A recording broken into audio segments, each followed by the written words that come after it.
సమైక్య స్ఫూర్తికి విరుద్ధంగా కేంద్ర ప్రభుత్వం వ్యవహరిస్తుందని, నిధుల కేటాయింపుల విషయంలో తెలంగాణ పట్ల కేంద్రం సవతి తల్లి ప్రేమ చూపిస్తుందని మంత్రి జూపల్లి కృష్ణారావు అన్నారు.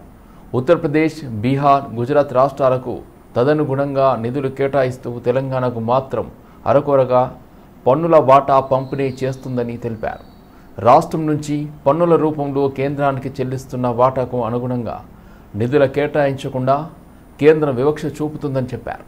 కేంద్రం నుంచి రాష్ట్రానికి రావాల్సిన ఆదాయాలలో రాష్ట్ర ప్రభుత్వం తెలంగాణ రాష్ట్రానికి 50,000 కోట్లు అయితే ఏపీ రాష్ట్రానికి 90,000 కోట్లు పడి జరిగింది. అక్కడ గుజరాత్, వెస్ట్ బెంగాల్, యూపీకో, బీహార్కో ఇంకా అధిక మొత్తం కూడా జరిగింది. అన్నప్పుడు వాళ్ళ కర్తవ్యం, బాధ్యత సమాఖ్య స్ఫూర్తి పాటించాలి. అంటే అభివృద్ధి కార్యక్రమ అంశాల్లో అది మూసీ అయినా, కాళేశ్వరం జాతీయ హోదా అయినా, పాలమూరు జాతీయ వాళ్ళ బాధ్యత మర్చిపోతా ఉన్నారు. కాబట్టి గుర్తు చేస్తూ దానికి చేయాల్సిన బాధ్యత అవసరం ఉంది. ఎంత అనేది ఎంతైనా కూడా ఎట్లయితే ఇప్పుడు కొన్ని స్కీమ్స్ సంబంధించి రేషియోస్ ఉన్నాయి. గతంలో 20-80 ఉండే, ఇప్పుడు 60-40 ఉన్నది. సో అదే ప్రకారము మూసీని ప్రక్షాళన చేయాల్సిన అవసరం ఉంది. నేను కూడా మూసీ బాధితున్నే. చాలా మంది మాట్లాడి ఉన్నటువంటి నాయకులు మేము మూసీలో పోయి 2 రోజులు పడుకుంటాం, 6 రోజులు పడుకుంటారు కింద. అన్ని హంగులు ఉండి కూడా, ఒక మంత్రిగా ఉండి కూడా నిత్యం మున్సిపల్ కమిషనర్ తోటి మాట్లాడుతూ చేస్తా ఉన్నా కూడా ఇంట్లో ఉండలేని పరిస్థితి ఉంది. కంపు వాసన కావచ్చు, దోమలు కావచ్చు. సో ఇటువంటి పరిస్థితి ఎక్కడి నుంచి స్టార్టింగ్ పాయింట్ మొదలు పెట్టుకుంటే ఎండింగ్ దాకా కిలోమీటర్ల పొడవునా. అంటే ప్రభుత్వం నైతిక బాధ్యత. మీరు గాలికి వదిలేసి రాజకీయాలు మాట్లాడుతున్నప్పుడు డెఫినెట్గా మరి 50 లక్షల కోట్ల బడ్జెట్ కేంద్ర ప్రభుత్వం, రాష్ట్రం నుంచి మిగతా రాష్ట్రాలతో పాటు గతం లేని కంటే కూడా ఎక్కువ ఆదాయం తెలంగాణ వస్తూ ఉంది అన్నప్పుడు అడగడం తప్పే ఉంది. ఆ 70,000 కోట్లు కావచ్చు, 1,00,000 కోట్లు కావచ్చు, ఎంతనే కావచ్చు. It depends on the final డిపిఆర్ని బట్టి ఉంటుంది. అది మనం చేసేటువంటి దాన్ని ఎన్ని చేయాలా, ఏం చేయాలనే కింద ఉంటుంది. సో ఇది నిమిత్తంగా ఇప్పుడే మొత్తం చెప్పడానికి రాదు. ఏపీలోని కూటమి ప్రభుత్వంపై మాజీ ఎంపీ హర్ష కుమార్ తీవ్రస్థాయిలో ధ్వజమెత్తారు.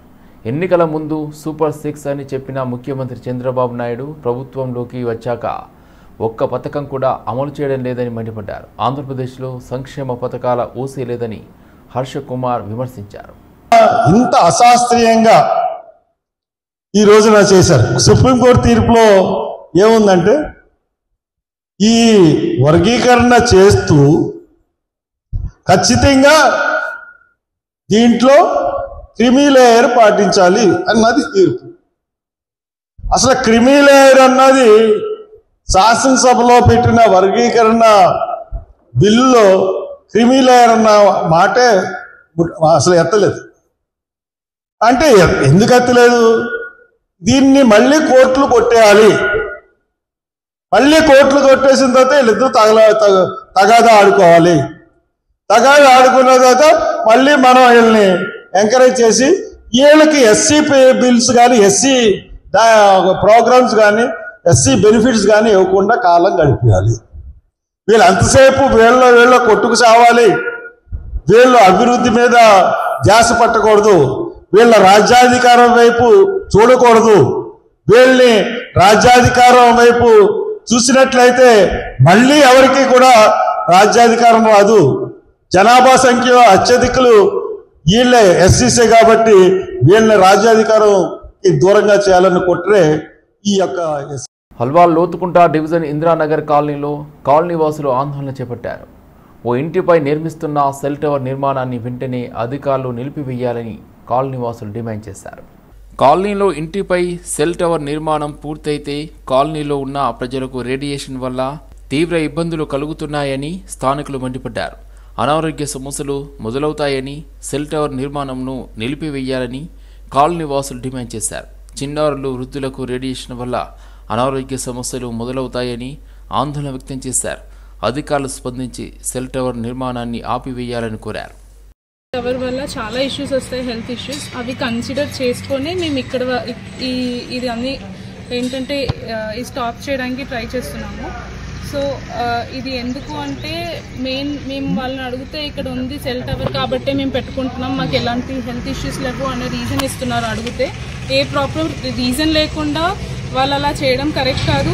అట్లీస్ట్ మా పర్మిషన్ లేకుండా, మాకు ఇంటిమేట్ చేయకుండా వాళ్ళు అలా కట్టుకోవడం కూడా కరెక్ట్ కాదు. యూజ్ చేస్తేనే రేడియేషన్స్ యూజ్ చేయొద్దు, ఫోన్ ఎక్కువ పిల్లలకి చూపించొద్దు అని చాలా చెప్తున్నారు.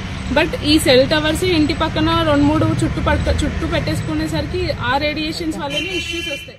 ఇక్కడ మాకు చిన్నపిల్లలు ఉన్నారు, పెద్దవాళ్ళు ఉన్నారు, అన్ని ఏజెస్ వాళ్ళు ఉన్నారు. ఆల్రెడీ ఒక సెల్ ఫోన్ ఇటు సైడ్ ఆల్రెడీ ఒక సెల్ ఫోన్ టవర్ ఉన్నదని అప్పుడు దాన్ని ఆపడానికి కూడా చాలా ప్రయత్నం చేశాము. సరే ఏదో రీజన్ తోటి కాలేదు. నవ్ అగైన్ ఇప్పుడు కూడా వాళ్ళు దానికి ఇంటికి ఎదురుగానే వేరే వాళ్ళు పైన సెల్ టవర్ ఆడ కనబడుతుంది పైనది, ఆ సెల్ టవర్ ను ఫిట్ చేస్తున్నారు. ఇప్పుడు మేము వచ్చి ఆపమని చెప్పాము, ఎంత రిక్వెస్ట్ చేసినా కానీ they are not stopping. Finally police station పోతున్నాము, రిపోర్ట్ చేస్తామని కూడా చెప్పాము. చెప్తే ఇప్పుడు ఈ రోజు ఈవినింగ్ వరకు ఆపుతాను అన్నాడు తను. కాబట్టి దీని మీద సరైన యాక్షన్ తీసుకొని ఆ సెల్ టవర్ కనుక రాకుండా ఉండాలని మా కాలనీ వాళ్ళ తరఫున అందరి తరఫున మేము విజ్ఞప్తి చేస్తున్నాం. యాక్చువల్లీ హెల్త్ ఇష్యూ కాబట్టి ఓపెన్ ఏరియాలో యాక్చువల్ గైడ్ లైన్ ప్రకారం ఓపెన్ గా పెట్టాల్సింది. బట్ ఈ అందరూ ఏం చేస్తున్నారంటే ఇప్పుడు రెసిడెన్షియల్ ఏరియాలో మొత్తం కాలనీ ఏరియాలో పెట్టేస్తున్నారు. ఇప్పుడు అందరికీ హెల్త్ ఇష్యూస్, చిన్నపిల్లలు ఉన్నారు, సీనియర్ సిటిజన్ ఉన్నారు, చాలా మంది ఉన్నారు, హెల్త్ ఇష్యూ ఉన్నారు. స్టిల్ ఇవాళ వరకు వాళ్ళు ఆల్రెడీ స్ట్రక్చర్ స్టార్ట్ చేశారండి, ఇవాళ ఆల్మోస్ట్ అయిపోతుందండి.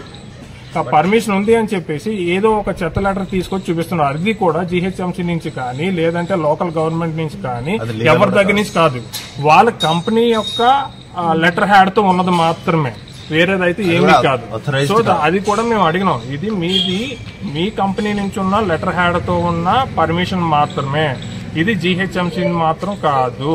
సో ఫస్ట్ అయితే దాని దగ్గర నుంచి తీసుకొచ్చి అప్పుడు మీరు స్టార్ట్ చేసుకోండి.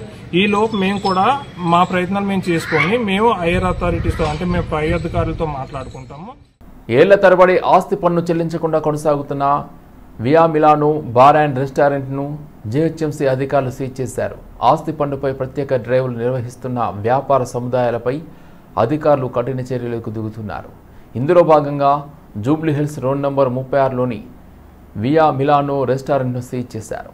సుమారు 31 లక్షలు అశ్విని చెల్లించాల్సి ఉండగా జీహెచ్ఎంసీ అధికారులు పలు దఫాలుగా నోటీసులు జారీ చేసినా స్పందించకపోవడంతో చర్యలకు ఉపక్రమించారు. పూర్తి ఆస్తి పన్ను చెల్లించే వరకు కొనసాగించేది లేదని స్పష్టం చేశారు. ఆస్తి పన్ను బకాయిదారులు తక్షణమే ఆస్తి పన్ను చెల్లించాలని, లేని పక్షంలో కఠిన చర్యలు తప్పవని హెచ్చరిస్తున్నారు. वो ऑर्डर को इधर सुनो कोर्ट का ऑर्डर इम्प्लीमेंट नहीं किया। कोर्ट का ऑर्डर आप क्या करें, उसको जो कोर्ट बोले सभी तुम अबालिश कर दिए वो ऑर्डर को।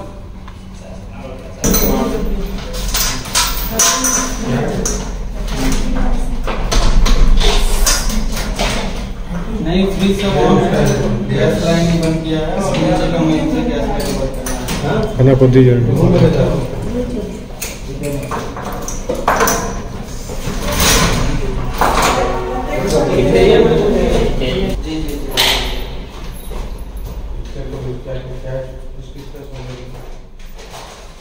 ముఖ్యమంత్రి రేవంత్ రెడ్డితో నాబార్డ్ చైర్మన్ సాజీ కేవీ భేటీ అయ్యారు. ఆర్ఐడిఎఫ్ కింద తక్కువ వడ్డీకి రుణాలు అందించాలని, మైక్రో ఇరిగేషన్కు నిధులు ఇవ్వాలని నాబార్డ్ చైర్మన్ను సీఎం కోరారు. కోఆపరేటివ్ సొసైటీలను బలోపేతం చేయాలని, కొత్తగా మరిన్ని కోఆపరేటివ్ సొసైటీలను ఏర్పాటు చేయాలని నాబార్డ్ చైర్మన్కు విజ్ఞప్తి చేశారు సీఎం. స్వయం సహాయక సంఘాల మహిళా గ్రూపులకు ప్రత్యేక పథకాన్ని రూపొందించాలని సీఎం అన్నారు. ఐకేపీ, గోడౌన్స్, రైస్ మిల్లులను నాబార్డ్కు అనుసంధానం చేసి రాష్ట్రంలో మిల్లింగ్ కెపాసిటీ పెంపొందించేందుకు సహకరించాలన్నారు ముఖ్యమంత్రి.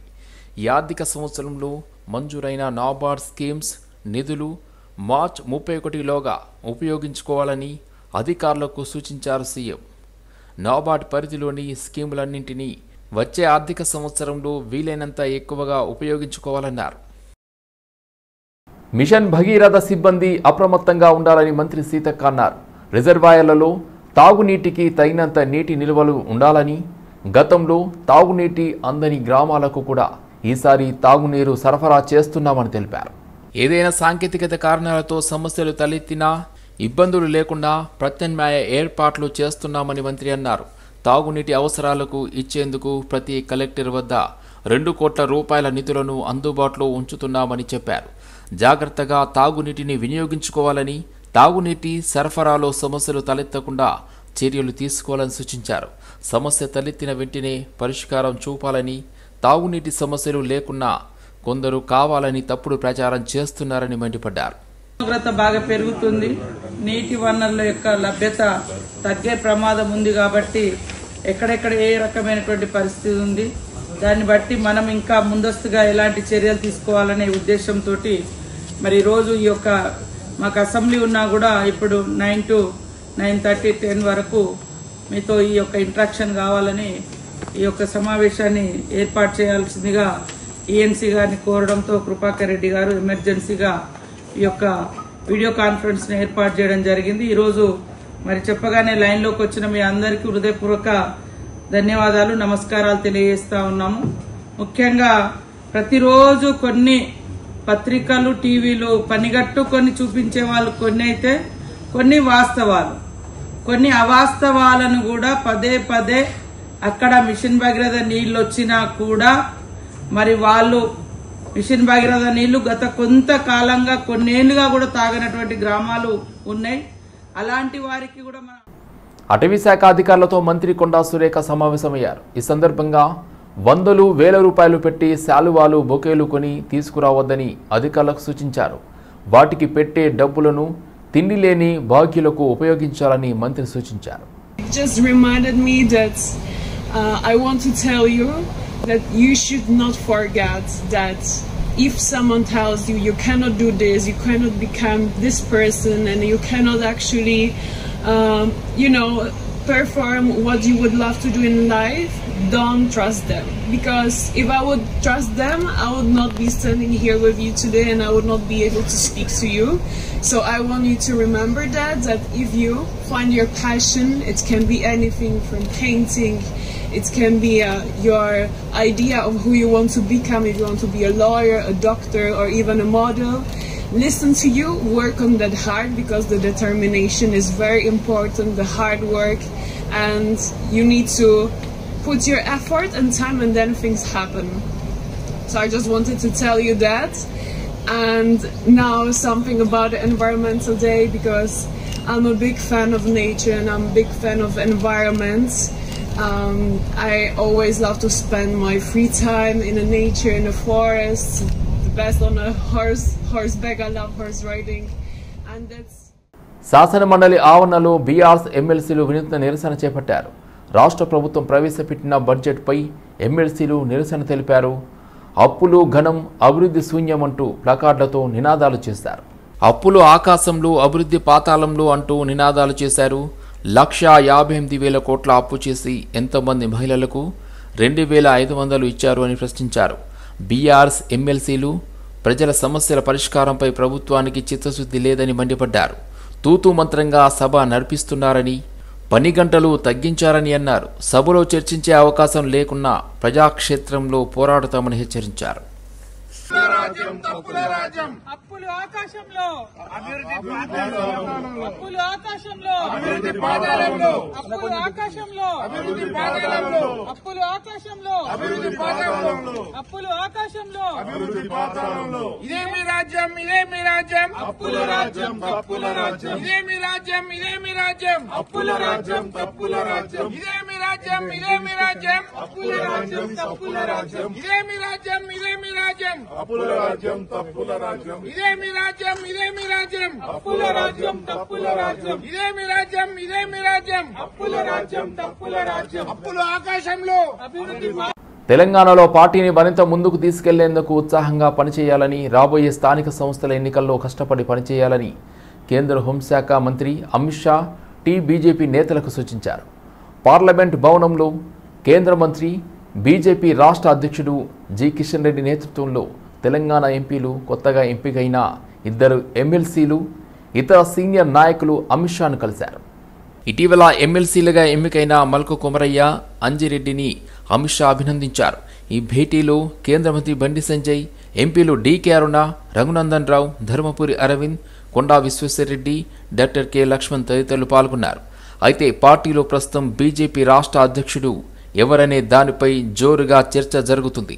ఇటీవల చోటు చేసుకున్న రాజకీయ పరిణామాలు, ఎమ్మెల్సీ ఎన్నికల్లో పార్టీ విజయంతో కాషాయ పార్టీలో జోష్ కనిపిస్తుంది. Mahavir institute of science and టెక్నాలజీలో 25వ వార్షికోత్సవం సందర్భంగా మెహందీ, రంగోలీ, పెయింటింగ్, సాంప్రదాయ వస్త్రధారణ కాంపిటీషన్ ఈవెంట్ను నిర్వహించారు. ఈ ఈవెంట్ను 3 రోజుల పాటు నిర్వహించనున్నామని ప్రిన్సిపల్ ఉషశ్రీ తెలిపారు. ఇన్స్టిట్యూట్ను 2001లో ఏ సురేందర్ రెడ్డి స్థాపించారని ఆమె అన్నారు. సెక్రటరీ సహకారంతో ఇన్స్టిట్యూట్ అభివృద్ధి పదంలో నిర్వహిస్తున్నామని ప్రిన్సిపల్ చెప్పారు. ఈ కార్యక్రమంలో విద్యార్థులు ఉత్సాహంగా పాల్గొన్నారు. ఇవాళ మేము మహావీర్ ఇంజనీరింగ్ కాలేజ్లో యాన్యువల్ డే సందర్భంగా ఇవాళ ట్రెడిషనల్ డేలో మెహందీ పార్టిసిపేట్ చేసే వాళ్ళను ఎంకరేజ్ చేస్తూ మెహందీ కాంపిటీషన్ ఈవెంట్ జరుపుతున్నాము. ఇంకా చాలా రంగోలీ కాంపిటీషను, ఉట్టి కొట్టడము, పెయింటింగ్ కాంపిటీషన్స్, ఇంకా చాలా కాంపిటీషన్స్ కూడా మేము స్టార్ట్ చేయబోతున్నాము. ఇవాళ Mahavir college 25th annual day celebrate చేసుకుంటున్నాము. అందరము చాలా సంతోషంగా స్టూడెంట్స్తో కలిసి మేము కాంపిటీషన్ స్టార్ట్ చేశాము. ఇప్పుడు Mahavir Institute of Technology organizing 25 years of Silver Jubilee celebrations. In that we are celebrating the different types of traditional events. This is the Mehendi team, one of the event to develop our culture of Mehendi. So these are a part of that we are taking the Rangoli and pot breaking and kite flying and traditional dressing, hair styling and cookery. To develop the culture, we are organizing the event. Mahavir institute of science and టెక్నాలజీలో ఈరోజు traditional day చేసుకుంటున్నాము. పిల్లలందరూ చాలా సంతోషంగా, హుషారుగా అన్ని ప్రోగ్రామ్స్లలో బాగా participation చేస్తున్నారు. సో వాళ్ళని చూస్తుంటే మేము కూడా అలా ఆ ఏజ్లో ఉంటే బాగుండేమో, మేము కూడా వాళ్ళతో పాటు అలా పార్టిసిపేట్ చేస్తే బాగుండేమని అన్నట్టు హ్యాపీగా, హుషారుగా చేస్తున్నారు. చాలా బాగుంది, మాకు కూడా చాలా సంతోషంగా ఉందండి. Thank you. Today in our college we done a traditional day and so it's so enthusiastic and it's really good. And today I'm participated as in traditional dresses in several types of with several types of states and as well as with of their cultures. We made it in our college today and there are lots of ramp walk and as 5th year silver Jubilee సందర్భంగా మా కాలేజ్లో traditional day conduct చేశారు. ఇలా మాకు చాలా programmes conduct చేస్తూ encourage చేస్తూ ఉంటారు. రంగారెడ్డి జిల్లా హిమాయత్ సాగర్ జలాశయాల్లోకి డ్రైనేజీ నీరు కలుషితంపై BRS party in-charge Patlolla Karthik Reddy స్పందించారు. బండ్లగూడ జాగీర్ మున్సిపల్ కార్పొరేషన్ పరిధిలోని తాగునీటి జలాశయమైన హిమాయత్ సాగర్లో డ్రైనేజీ నీరు భారీగా కలుస్తుందని కార్తిక్ రెడ్డి తెలిపారు. ఈ తాగునీటి జలాశయంలోకి డ్రైనేజీ నీరు కలవకుండా చూడాల్సిన బాధ్యత అధికారులపై ఉందన్నారు. భారీగా అక్రమ నిర్మాణాలు ఉండటంతో డ్రైనేజీ నీరు జలాశయాల్లోకి కలుస్తుందని, ఈ సమస్య ఇలాగే వదిలేస్తే జలాశయ ఉనికికే ప్రమాదం వాటిల్లుతుందని ఆయన తెలిపారు. రంగారెడ్డి జిల్లా ఇన్ఛార్జ్ మంత్రి శ్రీధర్ బాబు ఈ విషయం దృష్టిలో ఉన్నా పట్టించుకునే నాదుడే లేడన్నారు. హిమాయత్ సాగర్ చెరువు నుంచి నీళ్లు రాస్తున్నామని చెప్పడం జరిగింది. గత నెల రోజుల నుంచి ఎప్పుడైతే శ్రీధర్ బాబు గారు కార్యక్రమం తీసుకున్నారో అదేందో విచిత్రంగా నీటి ఎదరే కాకుండా హిమాయత్ సాగర్ లో ఏదైతే నీళ్లు కాపుతున్నామని చెప్తున్నారో ఇదో ఇతరా దగ్గరికి చూపి ఒకసారి. ఇది శంషాబాదు, గగన్పాడు, సాతంరాయ్ నుంచి వచ్చిన డ్రైనేజ్ నీళ్లు ఇవన్నీ కూడా హిమాయత్ సాగర్ చెరువులో కలుస్తున్నాయి.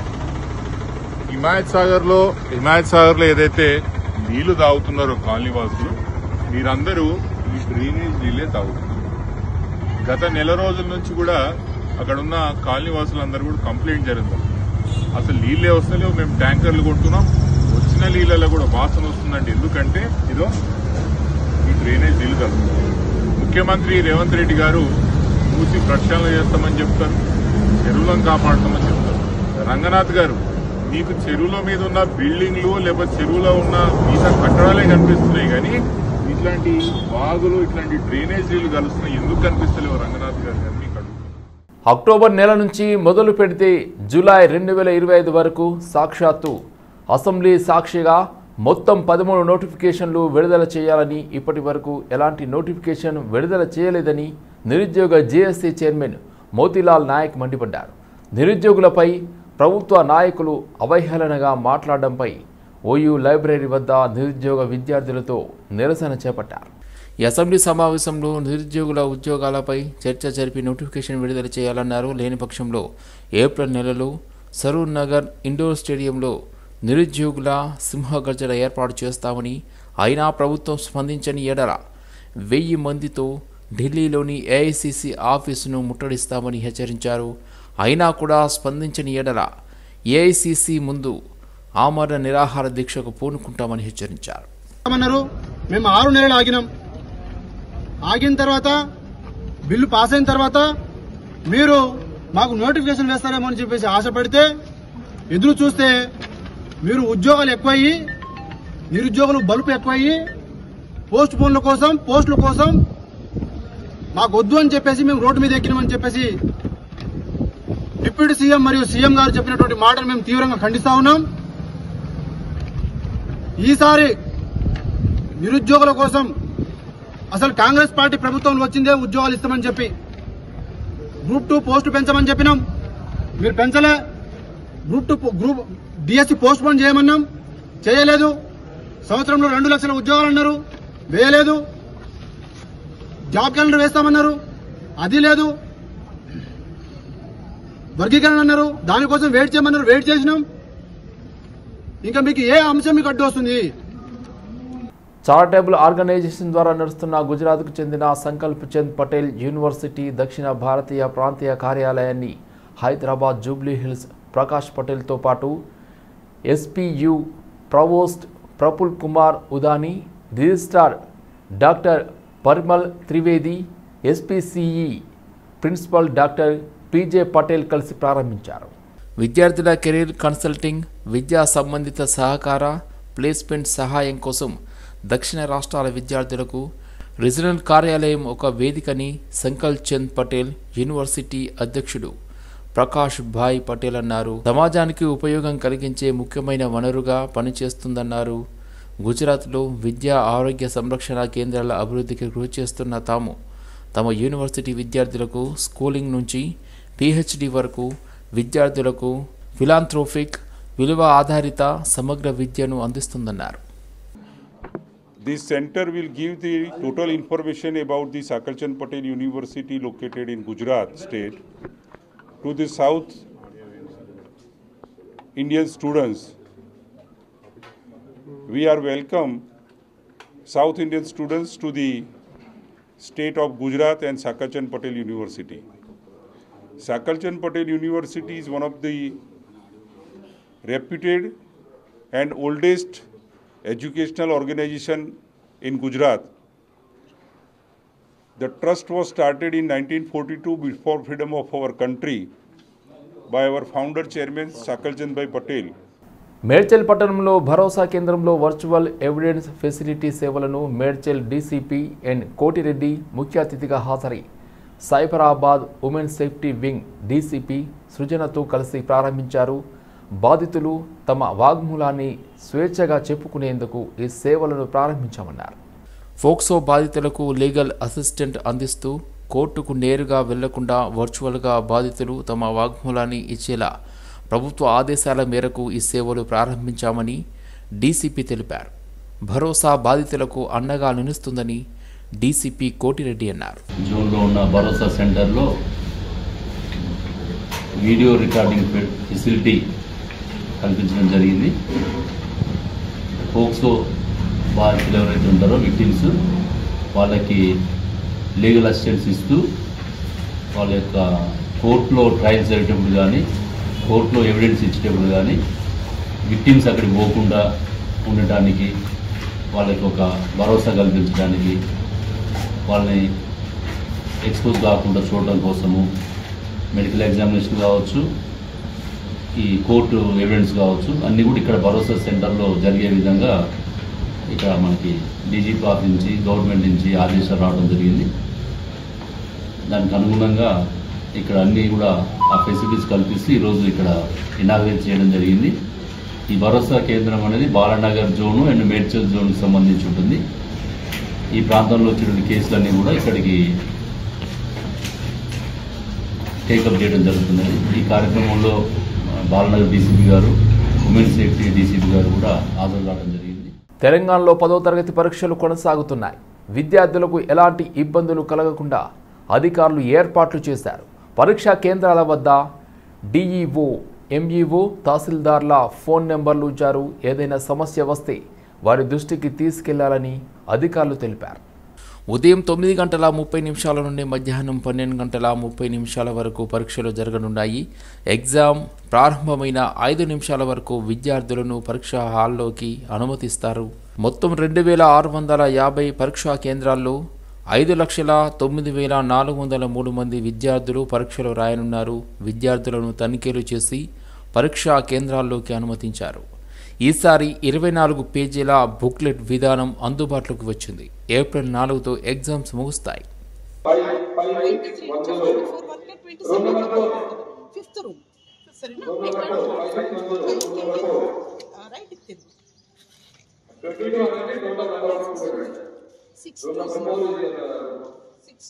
fourth room, Nana.